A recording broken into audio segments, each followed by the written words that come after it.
All right, ladies and gentlemen, welcome to WiSE, Women in Science and Engineering Seminar. WiSE is a program at many colleges and universities around the country, and now here at Brevard Community College. The Women in Science and Engineering WiSE program at BCC is committed to the recruitment, retention, and advancement of underrepresented groups, including women, but not exclusive to women, pursuing careers in science and engineering. All students are welcome to join WiSE activities. Things we do include seminar series like the one you're attending today, workshop careers, resume building on graduate schools as well, networking for future schools and employment, local excursions, career mentoring, and new this semester, undergraduate research.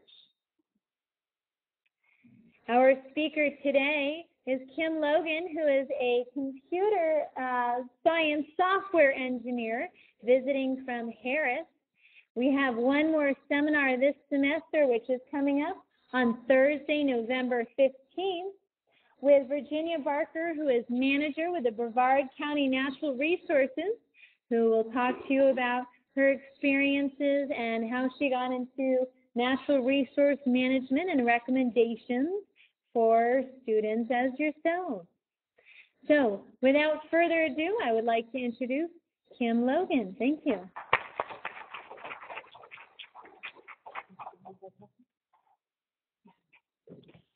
Well, hello, and thanks for coming. I wanted to just tell you a little bit about my story, how I got into computer science and into software engineering. Well, first of all, I'm a woman, and I know a lot of women struggle in the science field. But in my case, I really enjoyed math and science, particularly math. So as I got older, I decided, hey, let's try this software engineering job. So first of all, I am a mom. I'm also, working full time. And sometimes it's hard to juggle all that, especially when, your children really mean a lot in your life. I did go to Texas Tech. That's in Lubbock, Texas. Somebody knows about Tech? Texas. Oh, Texas, all right. I have a lot of different hobbies. And one thing that's kind of interesting is a lot of people that end up being in software engineering are very musical also. So a lot of people that I work with love music, play an instrument. It kind of goes hand in hand. My first job that I got out of college was with Hughes, and I currently work at Harris. So how did it all begin? Well, I went to Irvin High School in El Paso, Texas, and there I had a calculus teacher.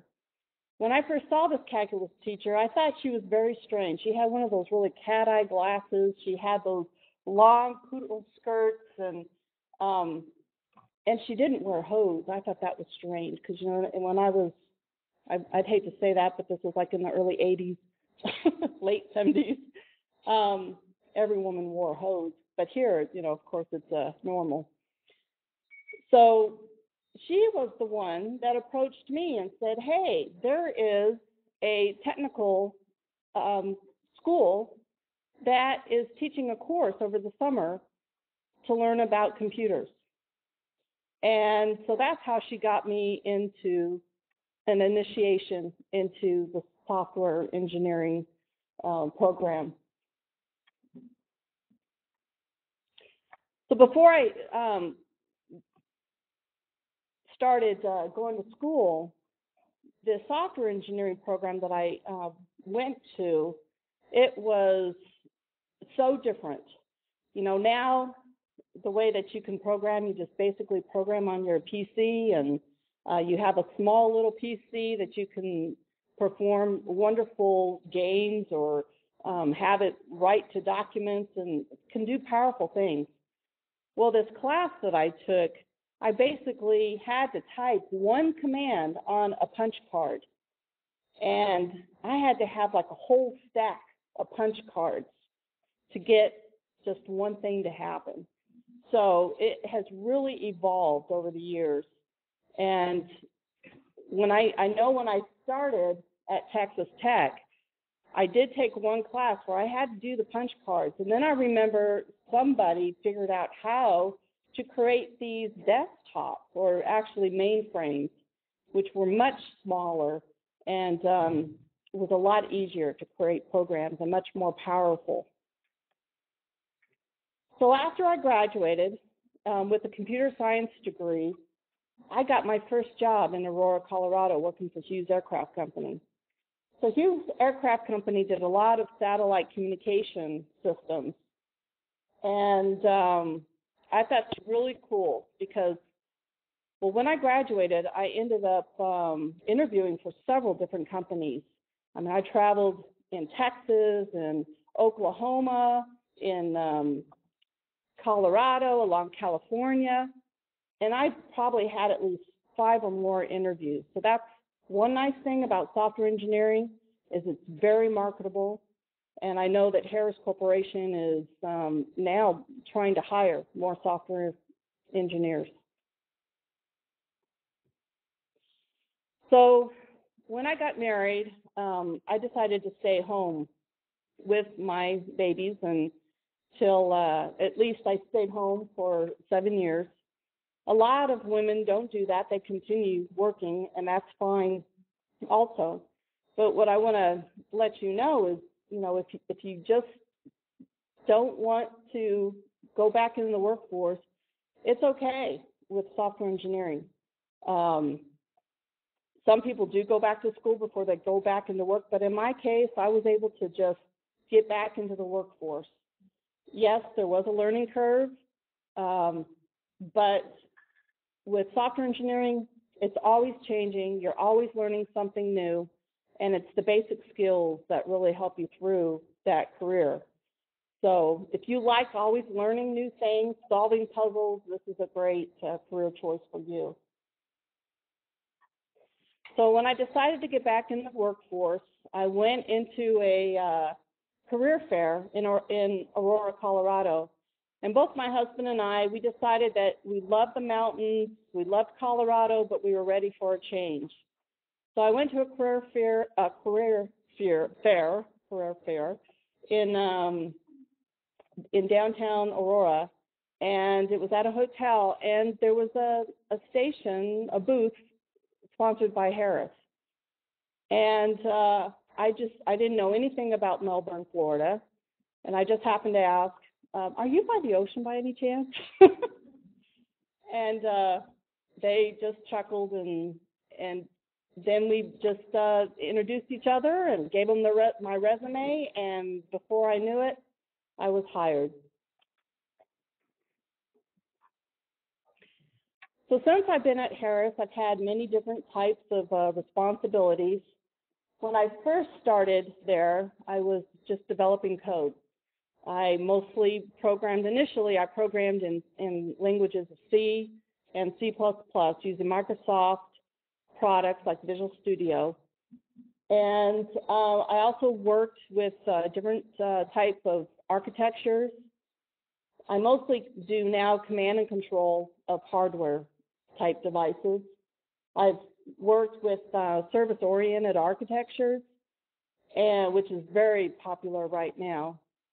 And I mostly am the graphical user interface guru person. I mean, I really love to do the operator interface for different applications. So I work closely with customers and with people that are leading certain areas to make sure that I provide the right user interface they need. With software engineering, you also use a lot of different tools. There's always new tools that you can use. And it helps you in developing things a lot quicker. So like, for instance, Visual Studio, When I first was starting to use Visual Studio and C++, I had to write a whole bunch of code to get things to work. Well, now they've improved it to C#, which basically it implements code for you. They have tools inside that tool to generate the code for you. SQL is a database type tool, and that's very common. Maybe a lot of you all know what SQL is. But so besides learning, the normal basic languages, you also may have to learn the tools languages because there's a different type of scripting that is involved, like with SQL Server databases and TICL with tool command language. TIBCO is a business tool that I use to perform kind of an automation. So this automation, it helps with the command and control of hardware. So it's very nice. You just run the script, and it may move an arm and cause it to move this direction and then that direction and perform its duty, and you're done. It's just the operator just pressing one button. So some of the other responsibilities that I've had to do is be a CSCI lead. That's a computer software components interface. So there's different levels when you start getting into the workforce. They kind of group pieces and parts into either components, and if there's several components, then somebody has to lead over organizing the work for all of those individual components. So originally, when you get hired on, you'll work on a component most likely, just one little piece.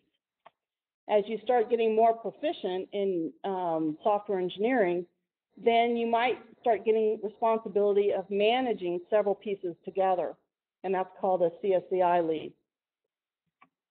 And at most, you may manage 3 team members, most likely, if it's just a regular sized program. If it's a very large program, sometimes it may be more. And then I've held a chief software engineering role, and that's where I have to manage several different CI leads. So I have to manage schedule, I have to manage the technical work that they're doing, and also kind of oversee how the whole product is coming together. So that gets a little exciting. And I think the maximum people that I have managed at this point is about 7 team members. And when you work for a company, any engineering company, they're always trying to find extra things that can help improve the company. So I'm involved in a thing called the action team. And an action team, like for instance, we perform proposals where we try to acquire new work.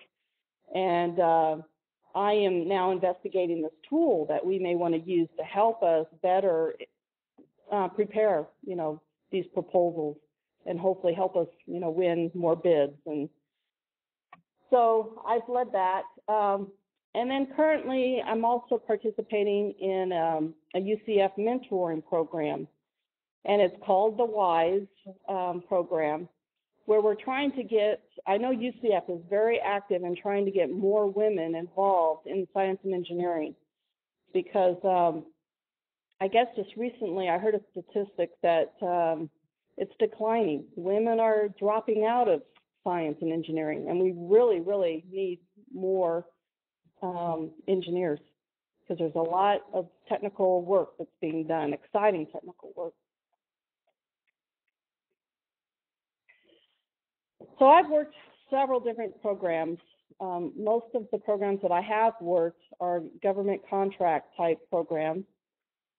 And some of the exciting ones that I've worked was a program called Oceanet, over here to the left of a buoy, where when I first got hired on with Harris, it was working on this Oceanet program, and my responsibility was providing the graphical user interface to be able to communicate, to set up the communication between a ground station and a buoy, and then also be able to make sure that the communication from that buoy goes over to a ship. And just an interesting story about that, I know that later on in the program, we had just gotten everything working, and what ended up happening is a pirate or somebody came and probably tried to open up the door. The buoy I worked on had doors all around the buoy, and so the buoy ended up sinking. So the next design phase was to figure out a better security system to prevent pirates, from vandalizing the buoy. Another program I worked on, I got to go over to San Diego, California, and work on a Navy ship.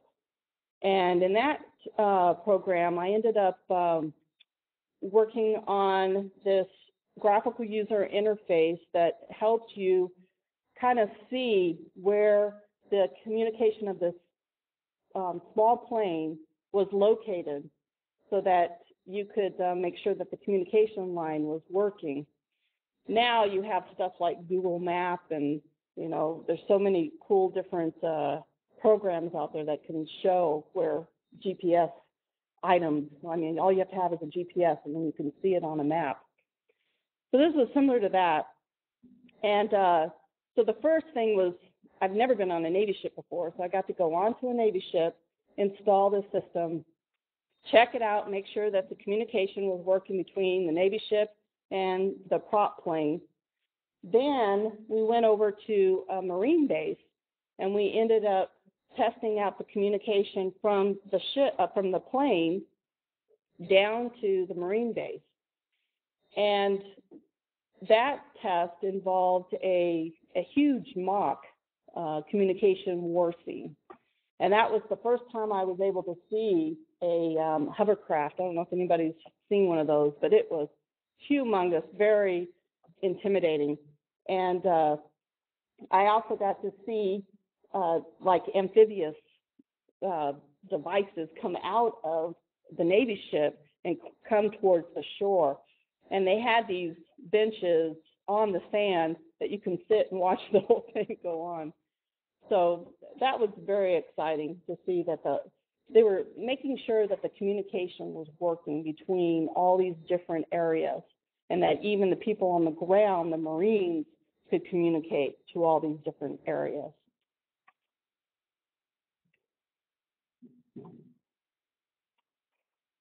So I decided to put this website up there because there are several different, I'll show you the website in a minute, but there's several different areas that computer scientists can go towards. So I'm a computer scientist, and that involves usually more of using different types of languages, more understanding just the structure of that language. It's very concentrated on learning how to write code. Computer engineering is more of a combination of writing code and working with hardware or electronics devices. And so with computer scientists, you don't have to take all the strong electrical engineering courses. I think I had to take maybe a high-level electrical engineering course. I took math, but I minored in math because I really enjoyed math. And I also was glad that I didn't have to take, I guess most engineers have to take a proficient test to be an engineer. With computer science, you don't have to do that. You just have to know your language. So with computer software engineering, there's different types of specialties. There's embedded, which means it's more of a real-time, where you're really down in the depths of talking to that hardware. So sometimes you hear of these different level of languages. Mine is more of a third level language, whereas with the embedded, you have to use sometimes assembly or C.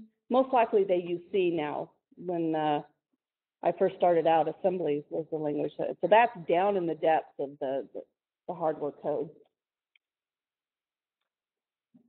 Besides, if you don't want to work with hardware, because to be honest, I like the GUI. I like the languages. I really don't like the hardware, interfacing with the hardware part of it. So I let embedded people do that. But you can get involved with web development, digital design, database. Some people specialize in developing databases, networks. And for those who have a hard time with really difficult, like the beginning electrical engineering or the higher math, you can also go into the management information systems.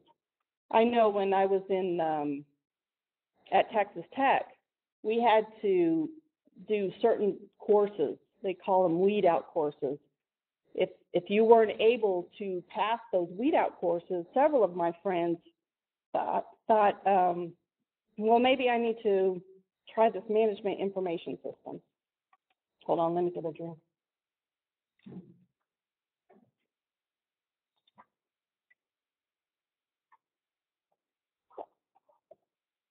Oh, I wanted to let me back up.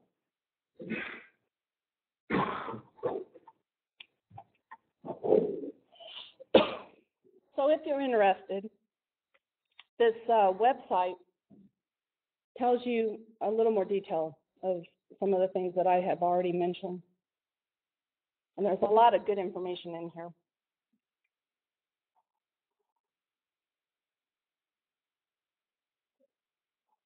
Ooh.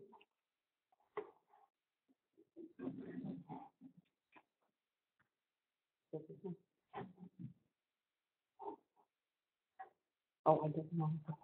Thank you.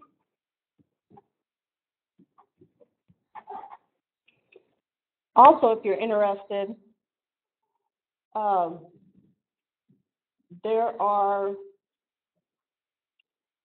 a couple of other websites to see what all the different kinds of jobs are offered. And notice, it's all over the country. Software engineers are needed all over the place.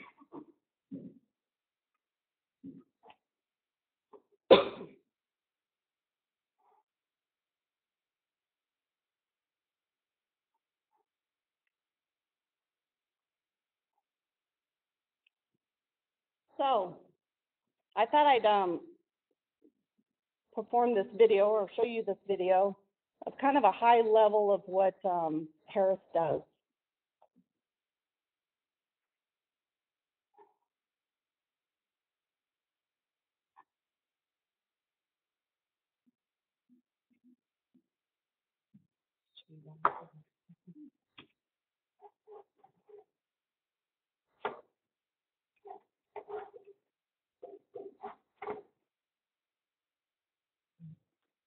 You guys don't hear anything, right?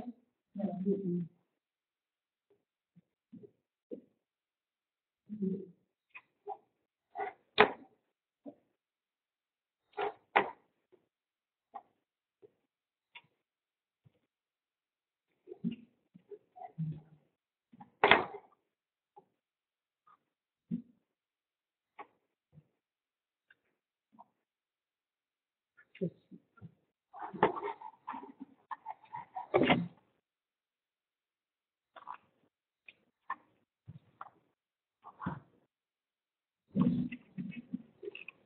Can they see the phone?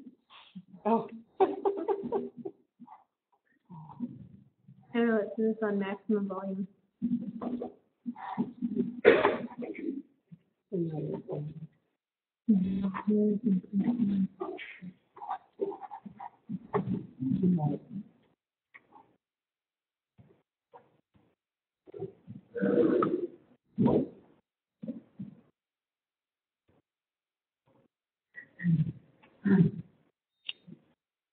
So hopefully y'all can read.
There's my Navy ship.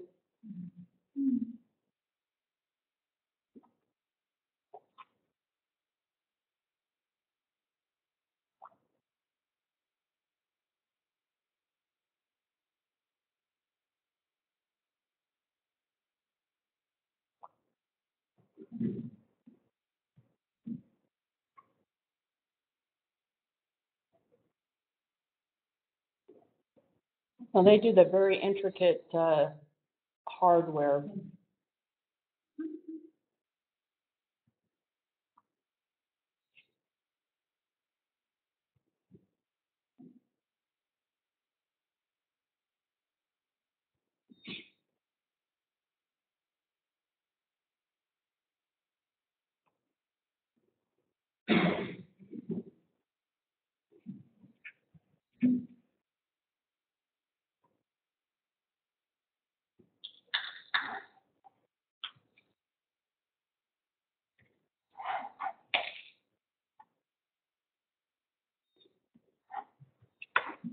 All right. Any questions? That's all I have. Yes. First of all, I very much enjoyed your presentation. I'm one of the career specialists that works with students who are majoring in computer programming analysis here.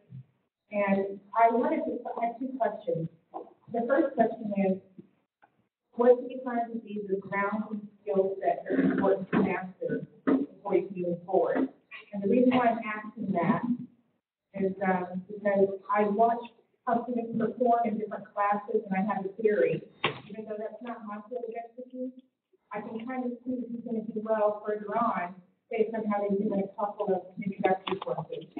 And then my second question to you is, what were the skill sets that were included in those weeding out classes in college? Okay. Well, I'll answer the second question first because it kind of leads into the first question. The weeding out courses were the basic language programming courses. When I was doing the language, we used PL1. That was the language back then. And later on, I think it became C. I don't know what the weed out course is at the university now. I'm assuming it's probably still C or C#, possibly even C++. But, and even maybe Java. Java is very popular right now, too. So that's kind of the main weed out courses, is to see if you can actually write a program. And so part of it is developing, like solving a puzzle type skill. And it's very logical thinking. To answer your first question, those who think very logically and can think about doing steps or doing a function in different steps do very well in software development. Yes. Not to interrupt you, but just exactly confirm what I thought.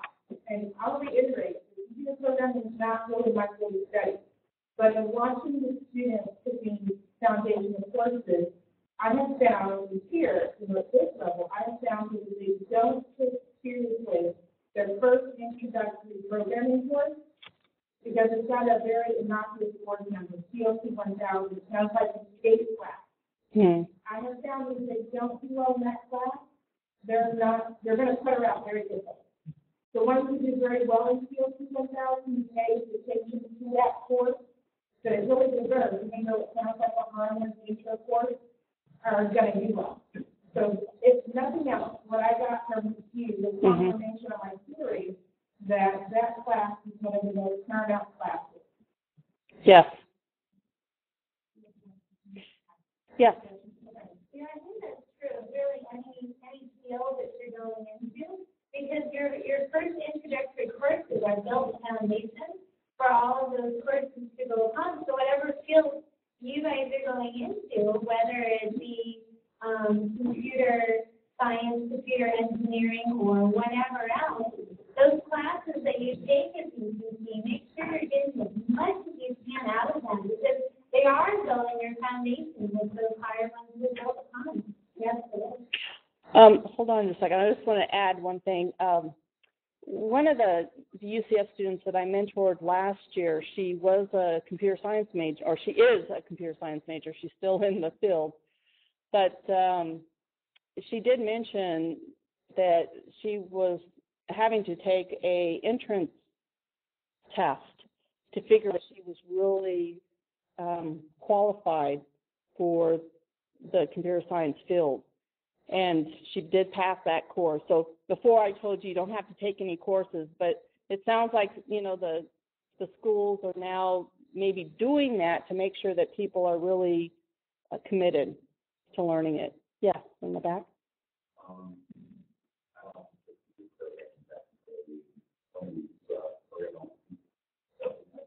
Oh, okay. Yes. Did you have to use like a tape drive to talk to the IBM and?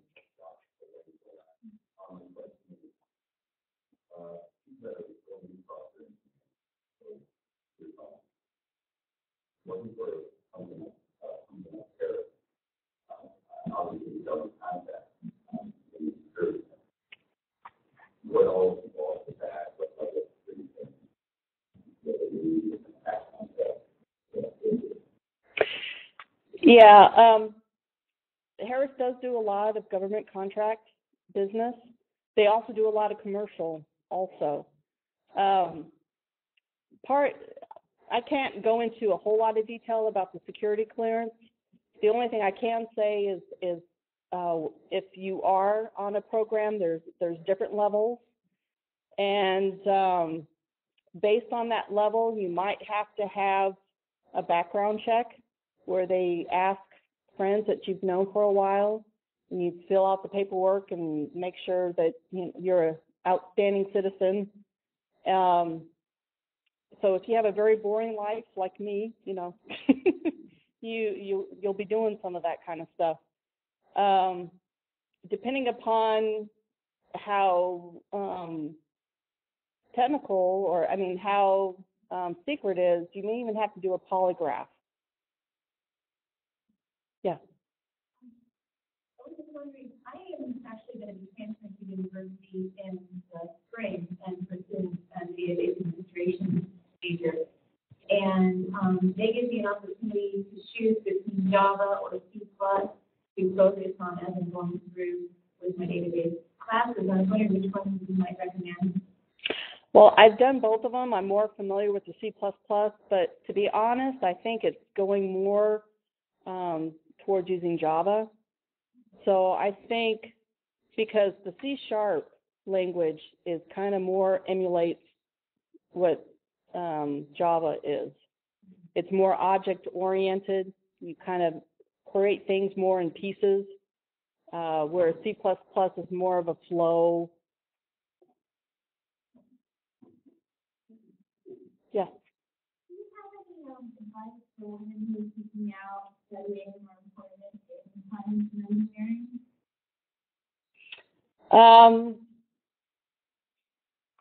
Well, I guess there's so many different type of opportunities.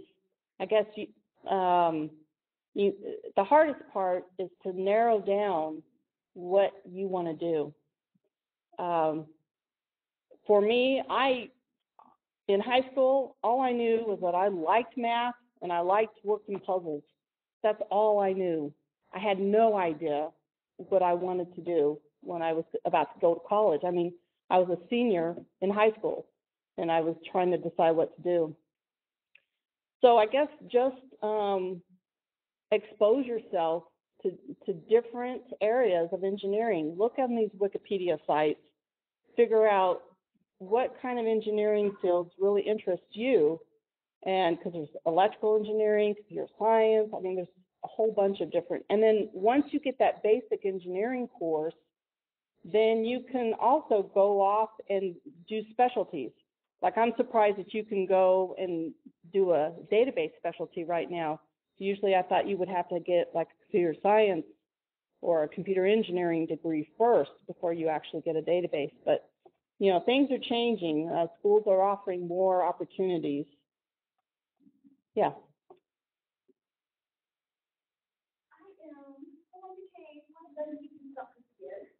And talk about the fundamentals of taking courses. And I want to find out from you the public speaking, or what was your interaction with public speaking, and whether or not you found that extremely useful in your field. In my case, I have to public speak a lot because since as you get further up into the management, you have to present your design to the customer. So I would recommend it. And believe it or not, my last review, one of the guys that I worked with intimidated me, and I was like nervous presenting. So his recommendation to me was, you need to have a public speaking course. So yeah.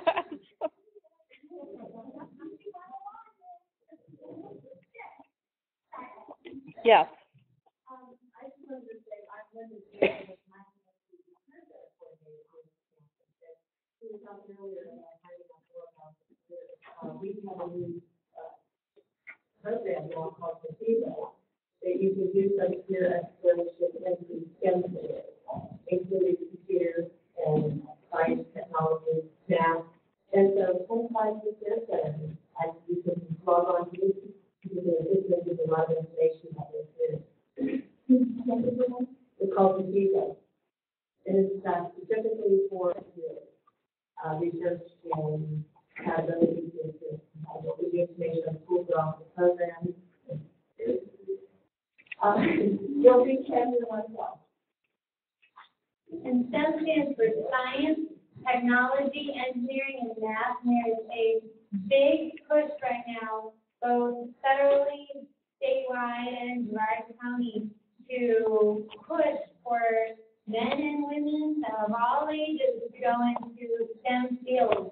That's an area in which the United States is not doing as well as many other countries. And so there will be a lot more jobs and a lot more funding in those areas as you guys are graduating college and so on. So really consider those areas. I had another question for you, Kim. With Harris, you said that many of the things that you do are, secretive and so on. How many of the projects that you work on do you actually get to see the final product, the final result? You gave us the example of the buoy and the one on the ship, but working for Harris, it has so many government contracts. How many of them do you actually know what you're creating, and how many do you get to see the final input of that? Right. So when you first get into a program and you're a very young developer, most likely you only get to see the little piece that you're working with, and possibly if that piece integrates with another piece, you may be able to see that working. As you get further up into the management chain, you get to see more of the flow of how the system works.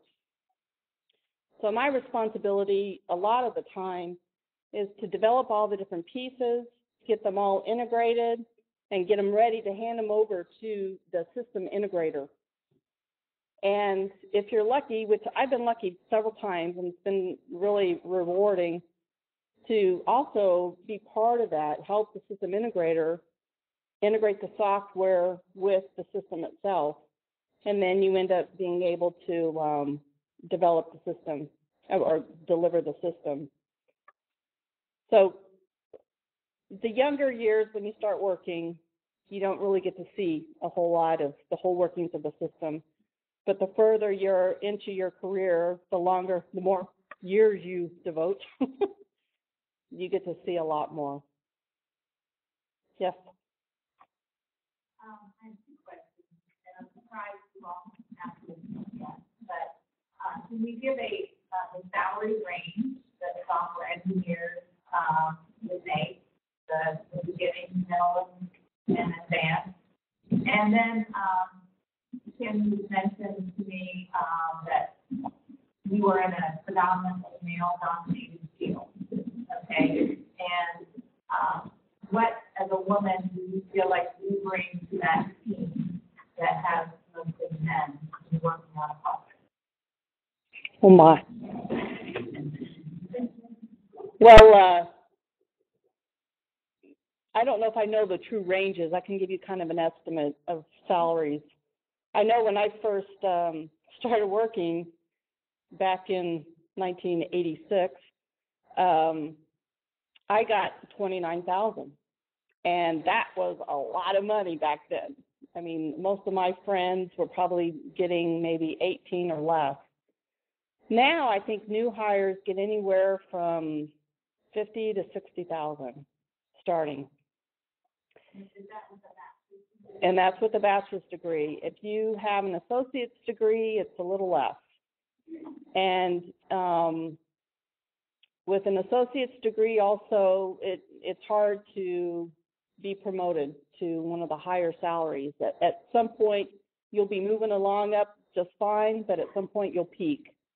With bachelor's, with computer science, you really don't, or computer engineering, right now you really don't need a master's degree. A master's degree doesn't really matter. It's, I know several of my friends are getting their master's degree, but that's more for wanting a specialty, most likely. So the salary range is very varied. It's based on, like, I'm a software engineer 4, and I think the highest you can go is a senior scientist. It's like software engineer 5 and then a senior scientist. So each of those levels have a certain range. And you can probably make up to a six-figure, well, you can make up to a six-figure salary with just a bachelor's degree in software engineering. Now, since I am a woman, I must admit I'm kind of the sensitive type, and sometimes I come across, guys that can become really harsh. And so I think my role is to kind of bring more compassion into the into the workforce, and maybe not so much brusqueness. But on the other hand, women have to be willing to not be intimidated. Several times it is intimidating. I must admit, I have gone into the bathroom and cried in the bathroom a couple of times when you're just so intimidated. And I'm not the only engineer. I must admit, my sister, who's a civil engineer, she's told me she's done the same thing. So, that's just at the beginning when you're just not sure of yourself. And you do work with really a lot of smart. But what's nice about software engineering is you work in groups. So if you don't know something, you can go to that smart person and say, I need help. And so you work in a lot of type team environment to help each other out. Does that answer your question? Any other questions? Yeah.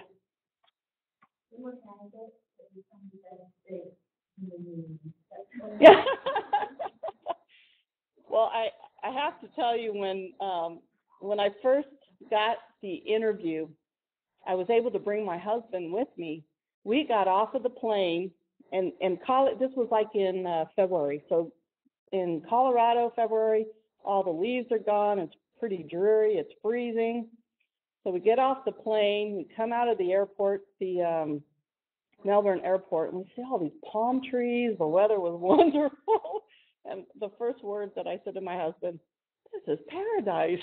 So, yeah, we've enjoyed the beach quite a bit. I love Texas. I loved Colorado. And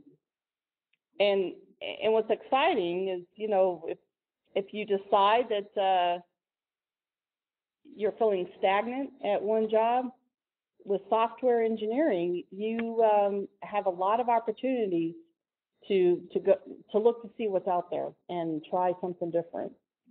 I think, let me, go ahead. Going off of that, you have to know how possible it is to get jobs and so on. That type of stuff. It all depends on if Harris is pursuing an overseas type endeavor, and they do have lots of different programs that they're working on.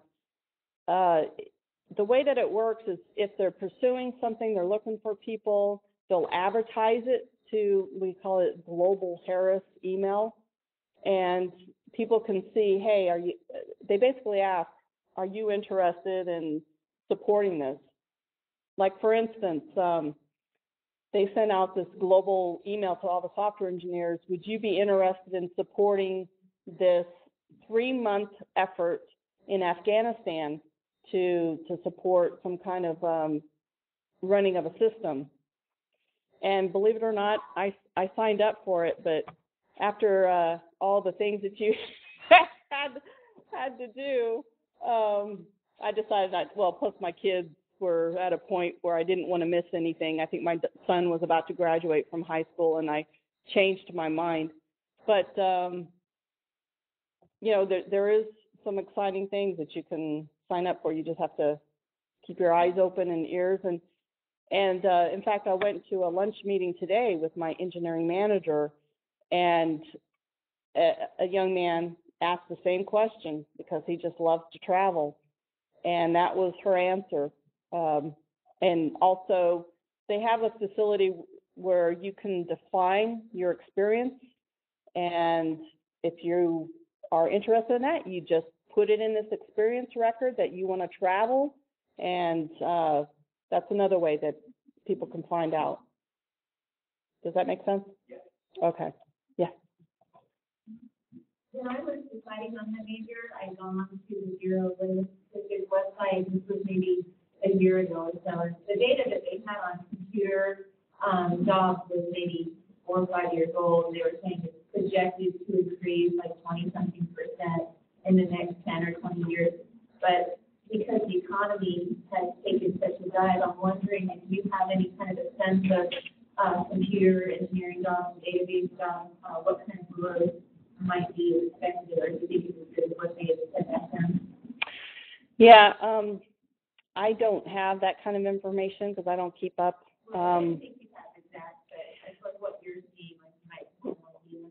Well, I know that Harris is doing real well right now. We're getting a lot of work, and if we win some of the jobs that they've proposed, they said that they might need to hire about 80 software engineers.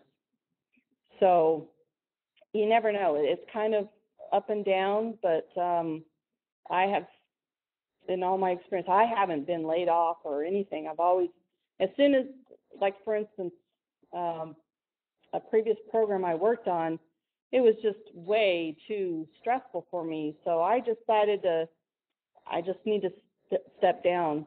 And I did have that fear that, oh, will I have a job to go to if I step down from this job? And to be honest, I had 3 or 4 different offers just within Harris of where to go to. So right now it's very marketable, and we're trying to recruit, engineers like at UCF and UF, and those are 2 of the big places that Harris recruits. You're not seeing people getting laid off and those kinds of roles very much, like 2 years ago. Not in software engineering. Possibly, I know a couple of years ago they overhired too many mechanical engineers, so several mechanical engineers were laid off. But I believe there were other jobs within the Brevard community that they were able to easily get a job.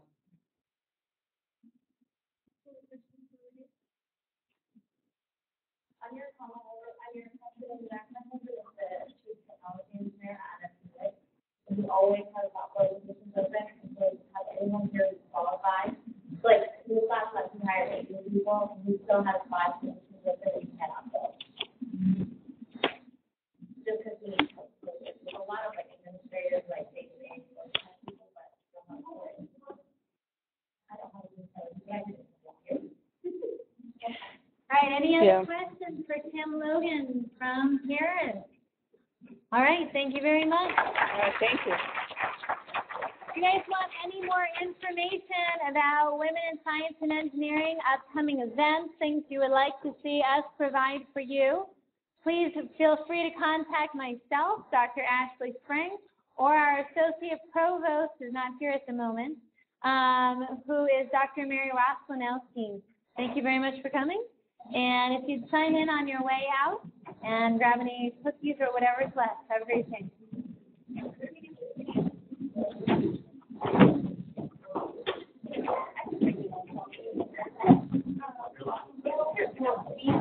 Thank you.